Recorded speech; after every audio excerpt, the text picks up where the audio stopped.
to come in. Good morning, YouTube. How are you doing, guys?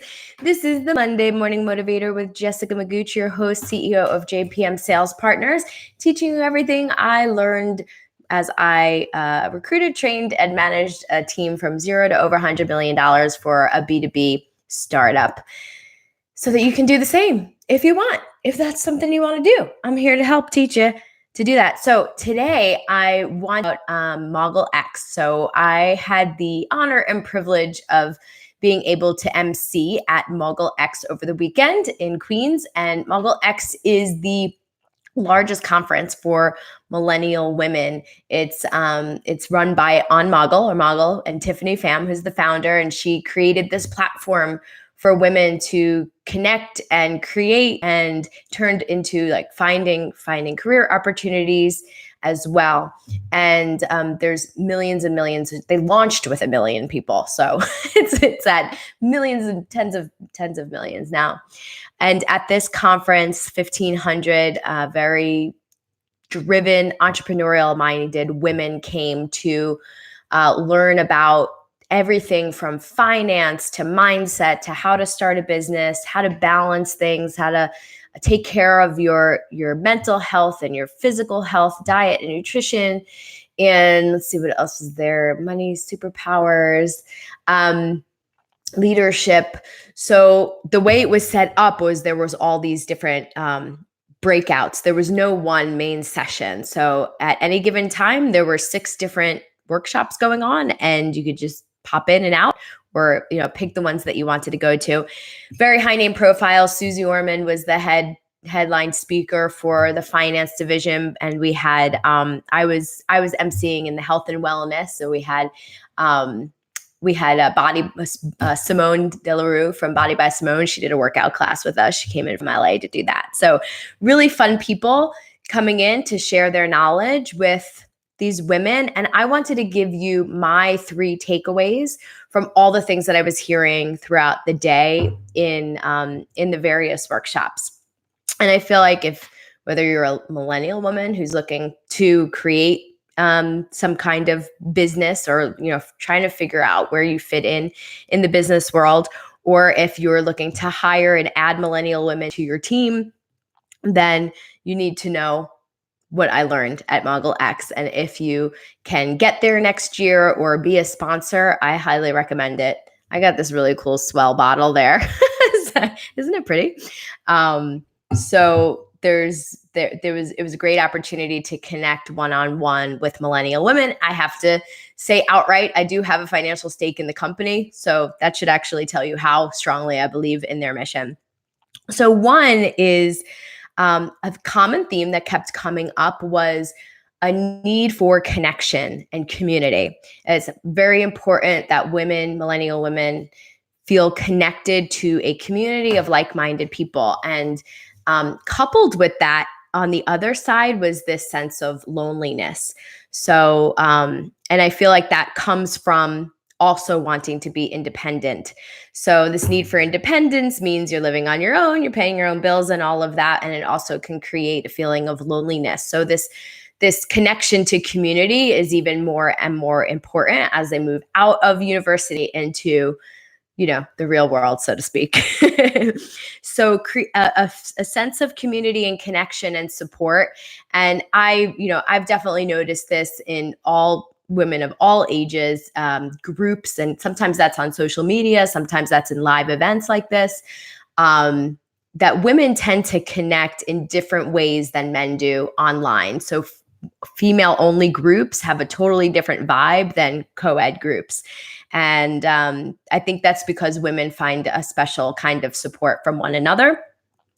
Yes, it's awesome to have mentors from both genders, but at the end of the day, when you're looking at like, can I be where that person is, you want to be able to compare things like, well, does that person have to worry about what's going to happen when they take maternity leave, or that person worried about like, will their career interfere with their like desire to have a family, or how they have to look when they show up to work, and what kind of makeup and shoes they have to wear to fit in and be where they want to be. So loneliness and coupled with a sense of community and connection. Number 2 was authenticity.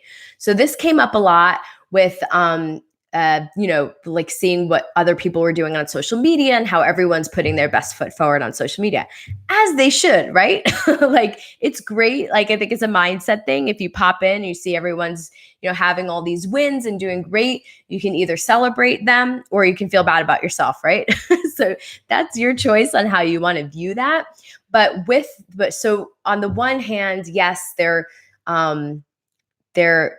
celebrating like women empowerment on social media, but at the same time craving authenticity. So on the one hand, they'll like the makeup they'll spend their time on makeup tutorials and how to look good and how to feel good and body image and what to eat, how to look your best, to have that outward appearance that they want to replicate. At the same time, they're craving authenticity, not just from the outside world, but from within. They want to be more authentic. So you'll notice these 3 things that I'm talking about today are dichotomies. So it's loneliness, connection and independent community versus independence, authenticity versus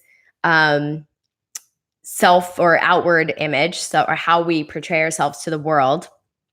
They really appreciate I'm almost one of them. I'm on the cusp. So, I say they appreciate authenticity when it comes to people who have like massive Instagram followings, like when they do those posts with like no makeup, right? But even then, it's so hard to tell. There's, beauty apps and filters and all of that. So even now, like, I don't look as good in life as I do right here. Something about this camera on my laptop makes me look way more radiant, and the sunlight coming at me. So there's a craving for like, but what is it really like? What do you really look like when you wake up in bed in the morning? And not the Instagram way. And then purpose. So purpose came up a lot. Like, how do I find my purpose? How I feel like I know what my purpose is, but I don't know how to act on it. Because again, that is balanced with, on the other side of it is this like independence, need to pay bills, need to pay student loans, the expectation of, the career path is first you do this, then you do this, then you do this, then maybe later on you could do your own thing. So they talk about it in terms of passion projects, side hustles. These indicate to me that they don't believe that you can, that what you do in your everyday 9 to 5 can be something that you're passionate about or something that you're that is really meaningful to you. So finding purpose, what is my purpose? And how do I balance that with all the things that I'm doing that I don't feel are my purpose? Okay. And then an overarching all is like, then how do you balance all these things together? So how do I have a sense of connection and loneliness, have a sense of connection and community while remaining authentic, also while finding my purpose and paying my bills and following the career path I'm supposed to go on and, doing all these things that are expected of me, and also, being, my optimal. And I think really if there's one thing that I can share that I wasn't able to at the conference, was that these things don't have to be independent of each other. So I think it was like a couple of women said like, well, how do I fit in time for it? I only have like a couple hours a day. And I'm thinking like, you just out of college, like there's no better time than to start your own business, actually, because you only get more and more responsibilities that will sidetrack you. But that's just a testament that it's all about perspective. But I think it's this overarching idea that what you do for money isn't necessarily what you are passionate about, or what you're passionate about can't make you money, or what in order to make money and be successful, you have to give up some kind of authenticity, and that entrepreneurship and being successful is a lonely road. So I'd want to offer to anyone who's listening to this that those things don't have to be independent of each other.